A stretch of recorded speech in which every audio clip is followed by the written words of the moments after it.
படித்தவர்கள் அதிகமாக உள்ள மாவட்டம் கன்னியாகுமரி மாவட்டம். இன்றைக்கு நம்முடைய தமிழ்நாட்டில் பல மாவட்டங்கள் இருந்தாலும் படித்தவர்கள் என்று சொல்லுகின்ற பொழுது அதிகமா நிறைந்த மாவட்டம் கன்னியாகுமரி மாவட்டம். அந்த மாவட்ட பெருமை கொடுக்கணும்.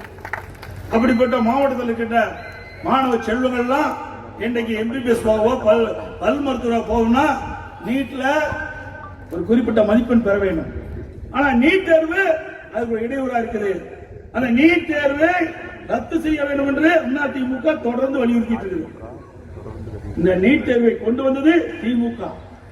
நீட் தேர்வை கொண்டு வந்தது மத்தியிலே காங்கிரஸ் ஆட்சி 2010. அப்போ திமுக அமைச்சர்கள் அங்க வைக்குது. 2010 டிசம்பர் 21 நீட் தேர்வுக்கு அன்றைய தினம் நோட்டிபிகேஷன் போடுறாங்க. வெளியிட்டது மெடிக்கல் கவுன்சில் ஆஃப் இந்தியா வெளியிட்டது. அப்ப காங்கிரஸ் ஆட்சி, திமுக மத்திய இணையமைச்சர் திரு காந்தி செல்வன் அவர்கள் சுகாதார இணையமைச்சராக இருக்கிறார். அப்பதான் நீட் தேர்வை கொண்டு வந்தாங்க.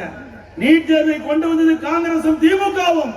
நீட் தேர்வை கொண்டு வந்தது காங்கிரசும் திமுகவும். அதை தடுத்து நிறுத்துவதற்கு போராடியது அதிமுக அரசாங்கம், அதிமுக கட்சியும். இப்ப என்ன, அப்படியே பிளேட்டை மாத்துறாங்க. கொண்டு வந்தது அவர்கள், இப்ப ரத்து செய்ய வேண்டும் போராட்டம் பண்ணதுதான் திமுக தான். எவ்வளவு வேடிக்கை பாருங்க, எப்படி மக்களை ஏமாத்துறாங்க. இங்க படிச்ச மக்கள், இந்த கன்னியாகுமரி மாவட்ட மக்களை ஏமாற்றவே முடியாது.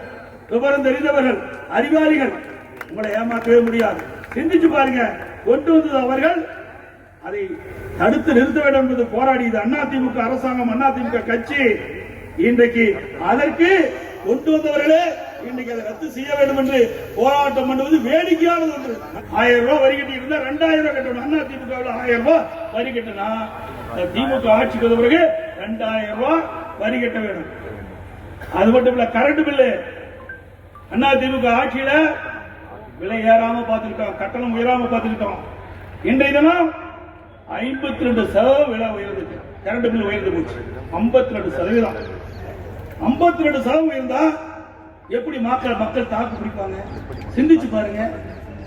கிட்டத்தட்ட 2000 ரூபாய் கட்டுவீங்க, 3000 ரூபாய் கட்டணும். அது மட்டும் இல்ல, ஸ்லாப் குறிப்பிட்ட யூனிட்டுக்கு மேல போனா டபுள் சார்ஜ். கிட்டத்தட்ட 2000 ரூபாய்க்கு ஏற்கனவே அதிமுக ஆட்சியில் கரண்ட் பில் கட்டிட்டு இப்ப 5000 ரூபாய் கட்ட வேணும்.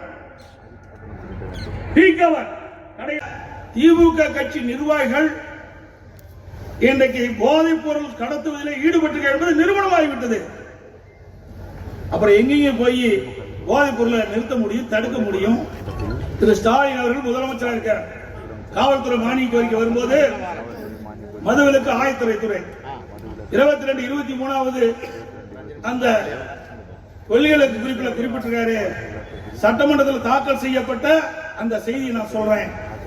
22ஆம் பக்கம் அந்த புத்தகத்தில் 22ஆம் பக்கத்தில் குறிப்பிட்டிருக்காரு. ஸ்டாலினே அச்சடிச்சு கொடுத்தது, அவரோட அனுமதியோட சட்டமன்றத்தில் வச்சது. 22வது பக்கத்தில் சொல்றாங்க, கல்லூரிக்கும் அருகிலும் பள்ளிக்கு அருகிலும் கஞ்சா விற்றதாக 2138 பேர் கண்டறியப்பட்டிருக்கிறாங்க. 2138 பேர் கண்டுபிடிக்கப்பட்டதா சொல்றார். கைது செய்தவங்க 148 பேர் தான். கைது பண்ணவங்க 148 பேர் தான். சட்டம் என்ன சொல்லுது? கஞ்சா வச்சிருந்தா குற்றம், விற்றா குற்றம், கொண்டு போனா குற்றம் சொல்லுது. இதே முதலமைச்சர் தெரிவித்தபடி 2138 பேர் கண்டுபிடிக்கப்பட்டது சொன்னால் ஏன் மற்றவெல்லாம் கைது செய்யல? 148 அரசாங்கம் விரைவிலே இன்றைக்கு இந்த தேர்தல் மூலமாக, நம்முடைய வாக்குகள் மூலமாக, நீங்க அளிக்கின்ற வாக்குகள் மூலமாக இப்படிப்பட்ட ஆட்சி அகற்றப்பட வேண்டும் என்ற ஒரு நிலையை நீங்கள் உருவாக்கி தாருங்கள்.